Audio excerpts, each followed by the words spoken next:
Bapak, Ibu, saudara-saudari sekalian yang terkasih di dalam Tuhan, pada hari raya Santo Yusuf, suami Santa Perawan Maria hari ini, saya ingin membagikan refleksi dari Paus Fransiskus mengenai Santo Yosef, yang secara istimewa telah disampaikan oleh Paus Fransiskus dalam surat apostoliknya yang berjudul Patris Corde, dengan hati seorang bapa, yang diterbitkan pada tanggal 8 Desember tahun 2020.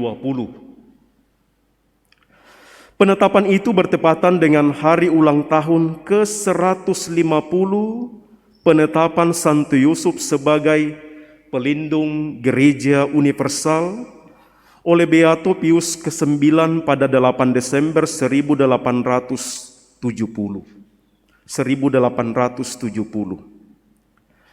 Figur sentral Patris Corde ialah Santo Yusuf, suami Bunda Maria, ayah Yesus.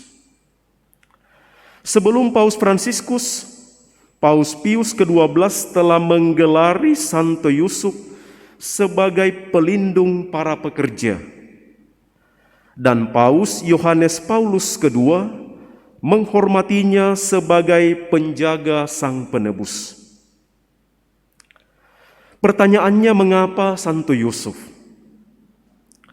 Bagi Paus Fransiskus, Santo Yusuf adalah figur yang cocok bagi gereja dan dunia, yaitu sebagai model orang yang bekerja di belakang layar demi kepentingan dan keselamatan umat manusia. Di masa pandemi corona ini, orang-orang biasa seperti dokter, perawat, guru, pekerja publik, para relawan mendedikasikan hidupnya bagi keselamatan umat manusia.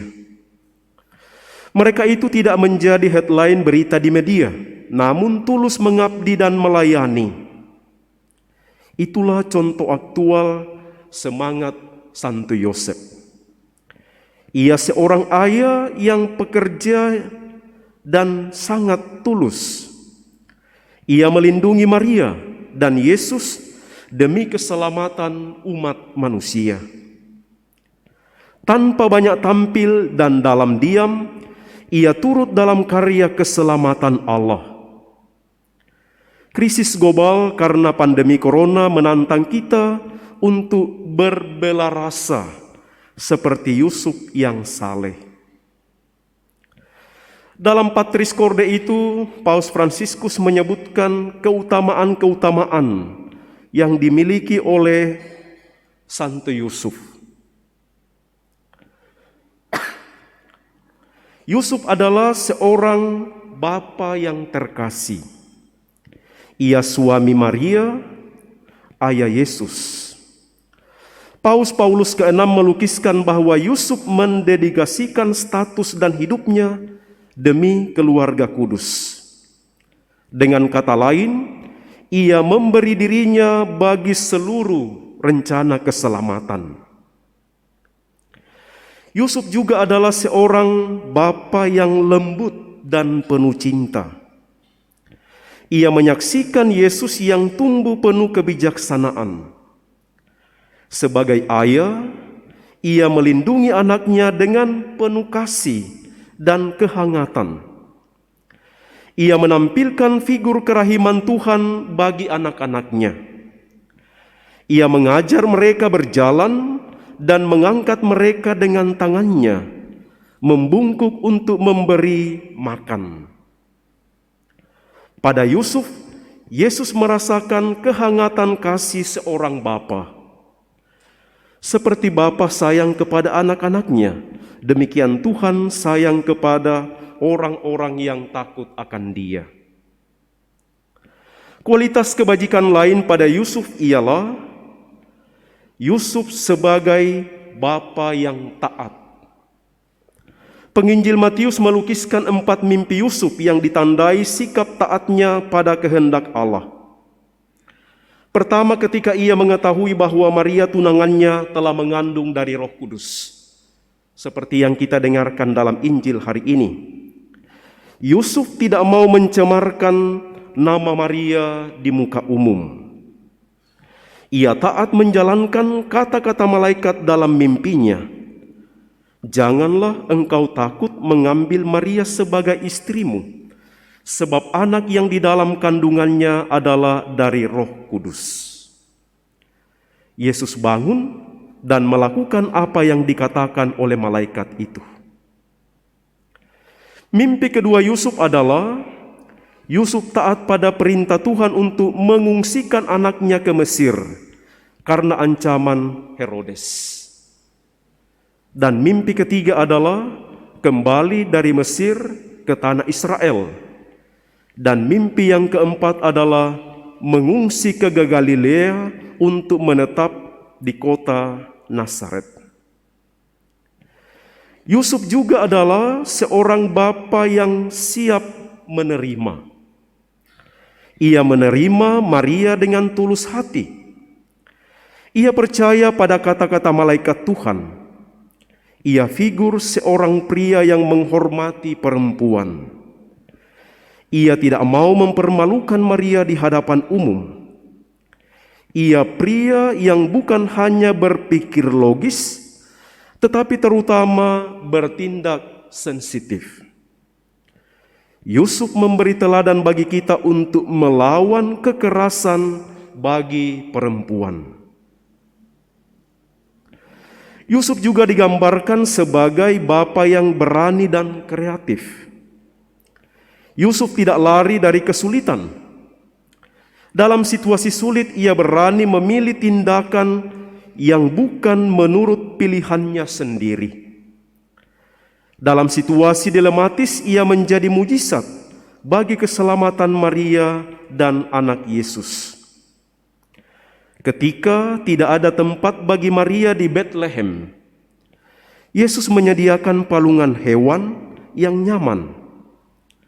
Ketika harus mengungsi dari ancaman Herodes, ia tegar melindungi dan menyelamatkan keluarga. Ia percaya tangan Tuhan. Paus Fransiskus juga menghormati Santo Yusuf sebagai figur seorang bapa pekerja. Yusuf adalah seorang tukang kayu. Ia bekerja keras menghidupi keluarga kudus. Ia adalah pelindung para pekerja. Dalam ensiklik Rerum Novarum, Paus Leo ke-12 merefleksikan teladan Yusuf sebagai seorang pekerja. Yesus belajar bekerja dan melayani dari sang ayah. Di tahun Santo Yusuf, kita patut berdoa dan menghormati para pekerja yang mendedikasikan hidupnya bagi umat manusia. Akhirnya Paus Fransiskus menggambarkan figur Yusuf sebagai bapa bayangan. Figur Yusuf sebenarnya menampilkan sifat Allah Bapa sendiri yang selalu mengasihi anak-anaknya. Relasi Yesus dan Yusuf adalah bayangan dari relasi Yesus dengan Bapanya di surga. Yusuf adalah figur penyertaan Allah Bapa dalam seluruh hidup Yesus putranya. Sikap Yusuf kepada Yesus memancarkan kerahiman Allah bagi semua anak-anaknya. Maka bagi Paus Fransiskus, orang menjadi ayah bukan karena status menikah atau memiliki anak. Semua orang menjadi ayah ketika ia memberikan hidupnya demi hidup orang lain. Dari Yusuf kita belajar mengasihi dan melindungi anak-anak maupun sesama lain dengan hati seorang ayah. Dengan cara itu kita menjadi tanda kehadiran Bapa di surga yang menerbitkan matahari bagi orang yang jahat dan orang yang baik dan menurunkan hujan bagi orang yang benar dan orang yang tidak benar. Mari kita mohon dalam perayaan Ekaristi ini, Ibu Bapa Saudara-saudari terkasih, semoga doa dan teladan dari Santo Yusuf sungguh meneguhkan iman kita, sekaligus menghantar kita untuk menghadirkan hati seorang bapa kepada dunia. Hati seorang bapa di tengah-tengah keluarga kita masing-masing. Semoga demikian.